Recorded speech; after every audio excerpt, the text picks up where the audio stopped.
Assalamualaikum warahmatullahi wabarakatuh. Perkenalkan, nama saya Putri Usatunasana dari Universitas Islam 45 Bekasi, program studi sastra Inggris. Dalam kesempatan kali ini, saya ingin menjabarkan pemahaman saya mengenai materi-materi yang telah disampaikan oleh Bapak Rizal dalam mata kuliah Pendidikan Agama Islam hingga sekarang. Materi-materi yang akan saya bahas dalam video kali ini meliputi materi ke-8 sampai materi ke-12. Kalau begitu, materi pertama yang ingin saya sampaikan yaitu materi yang mengenai pesan Madinah untuk membangun spirit pembangunan negeri. Untuk membantu kita membangun spirit tersebut, kita bisa mengkaji surat Asy-Syamsi untuk panduan pembuatan keputusan, apakah kita mengambil keputusan dengan menggunakan sifat buruk atau sifat baik. Mengkaji surat Ad-Duha untuk membantu implementasi ketakwaan, mengkaji surat Insyirah untuk quality improvement, yaitu memikirkan cara untuk meningkatkan keimanan diri sendiri. Dalam bahasa Jepang, ada yang disebut dengan Kaizen. Kaizen adalah perbaikan yang dilakukan secara terus-menerus.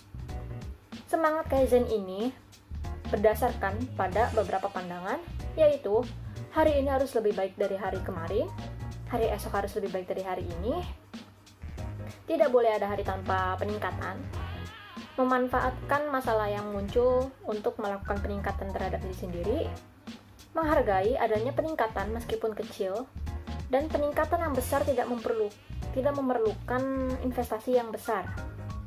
Selanjutnya, kita bisa mengkaji surat An-Naba untuk respon publik terhadap tauhid. Apakah rakyat memilih untuk kembali kepada Allah atau untuk mendustakannya? Dan yang terakhir adalah mengkaji surat Al-Mudaththir untuk menerapkan etika dan sasaran pembaruan. Seperti yang dituliskan dalam surat tersebut, manusia diperintahkan untuk memberi peringatan serta mengagungkan Tuhan, membersihkan pakaian dan meninggalkan perbuatan dosa, larangan memberi dengan mengharapkan balasan, dan untuk selalu bersabar. Tapi tentu saja, dalam masyarakat akan ada dua kelompok, yaitu yang menerima dan yang menolak. Tapi sesungguhnya orang yang menolak pembaruan yang benar itu adalah orang yang sangat merugi. Kemudian lanjut ke materi selanjutnya, yaitu mengenai kepemimpinan.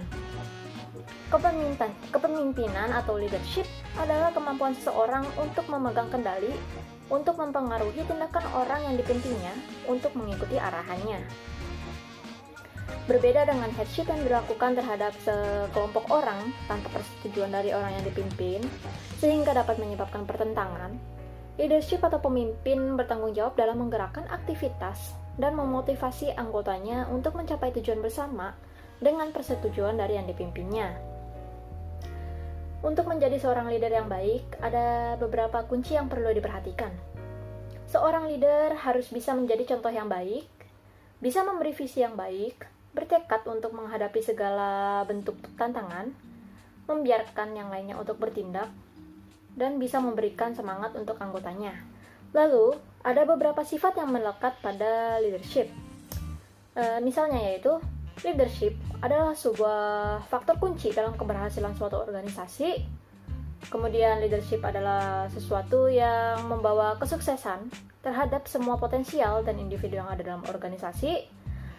Karena leadership bisa membawa potensial menjadi kenyataan. Kemudian, leadership juga menawarkan paradigma baru ketika paradigma yang lama sudah kehilangan keefektifannya. Secara garis besar, pemimpin yang baik adalah orang yang berkomitmen dan berdedikasi kepada anggotanya dan organisasi yang ia pimpin, serta orang yang bekerja sama dengan semua orang untuk mencapai misi bersama. Bisa memimpin tidak hanya tindakan anggotanya, tetapi juga hati dan pikiran anggotanya dengan komunikasi yang baik.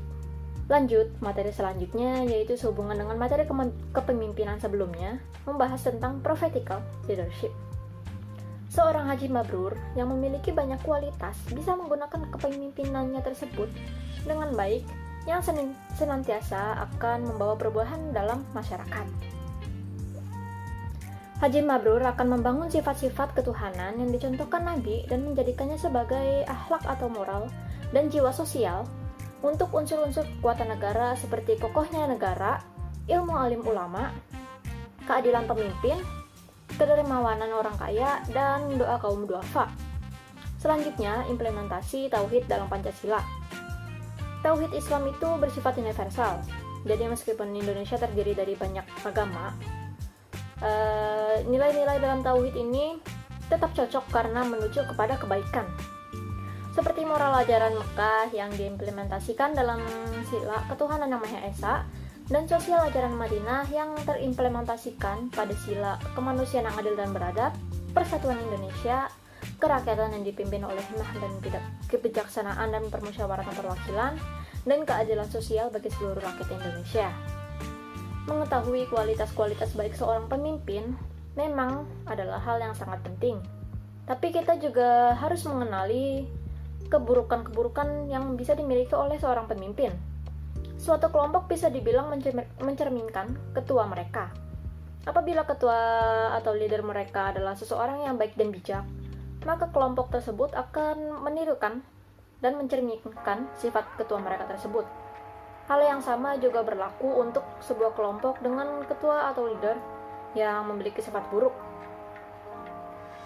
Seorang leader harus memimpin kelompoknya dengan baik, dan apabila kewajiban tersebut gagal untuk dipenuhi oleh leader tersebut, maka kelompoknya akan ikut gagal juga. Jiwa orang yang seharusnya memimpin mereka menuju kebaikan justru akan membawa mereka kepada kehancuran.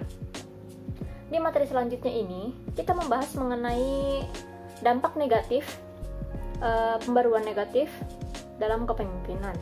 Jangan pernah mengikuti pemimpin yang mengikuti ajaran iblis dan membawa kepada kesesatan.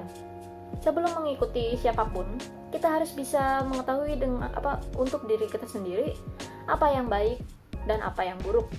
Pertama-tama, identifikasilah sifatmu. Dengan apa kau meraih kebahagiaan? Apakah dengan sifat-sifat yang tercela atau dengan sifat-sifat yang baik? Lalu auditlah akhlak kita sejauh ini, dan jangan sampai kita terjatuh pada istidraj. Jangan pernah kita melupakan Allah dan merasa cukup kepada selainnya.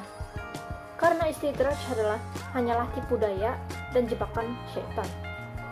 Jagalah diri agar senantiasa terjaga dari godaan syaitan, agar syaitan tidak bisa masuk dari sisi manapun.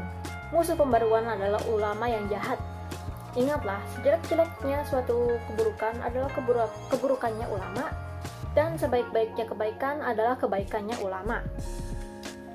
Lalu materi selanjutnya yaitu energi pembaruan untuk membangun moralitas bangsa. Ingat etika dan sasaran pembaruan yang sempat dibahas sebelumnya. Kita membangun spirit pembaruan berdasarkan etika dan sasaran pembaruan tersebut. Akan lebih baik lagi apabila tasawuf atau kesempurnaan iman merupakan hal yang umum di antara para masyarakat. Lalu pembaruan seperti apa yang kita incar? Kita mengincar pembaruan akhlak. Pada abad 21 ini, tantangan pembaruan kita ini tidak terbatas pada ancaman fisik saja. Justru ancaman mindset atau pola pikir itu lebih berbahaya untuk bangsa kita. Globalisasi membawa dampak baik dan buruk.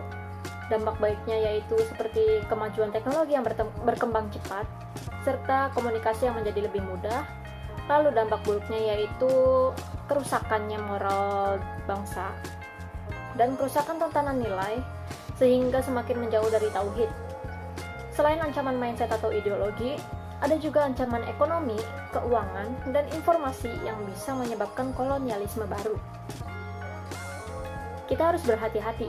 Beberapa tanda kehancuran suatu bangsa bisa ditandai dengan hal-hal berikut, seperti misalnya penurunan etos kerja, meningkatnya kebencian, meningkatnya kekerasan dan perilaku merusak diri, rusaknya moral bangsa, dan masih banyak lagi. Kita harus tetap menjadi jiwa tauhid, yaitu insan yang memberikan manfaat untuk orang banyak. Itulah amal soleh yang didasarkan oleh rasa ikhlas. Kita harus bisa menjaga keimanan dengan baik karena masih ada pengadilan di hari akhir. Orang yang tidak mengindahkan peringatan-peringatan yang sudah diberikan oleh Allah adalah orang-orang yang sangat merugi. Banyak pelajaran-pelajaran yang bisa kita ambil dari materi-materi yang telah disampaikan. Semua itu sangat penting dalam kehidupan kita berbangsa dan bernegara sebagai masyarakat dari sebuah negara yang ideologinya searah dengan tauhid Islam. Baik sebagai yang memimpin maupun dipimpin, alangkah lebih baiknya kalau kita bisa menentukan apa yang baik dan apa yang buruk, serta bekerja bersama dengan orang lain untuk mencapai hal yang lebih baik lagi dan menjadi lebih baik lagi setiap harinya. Pembahasan kali ini cukup sampai di sini. Terima kasih sudah menonton dan saya mohon maaf apabila ada kesalahan baik dari segi teknis maupun penyampaian. Semoga bisa bermanfaat. Wassalamualaikum warahmatullahi wabarakatuh.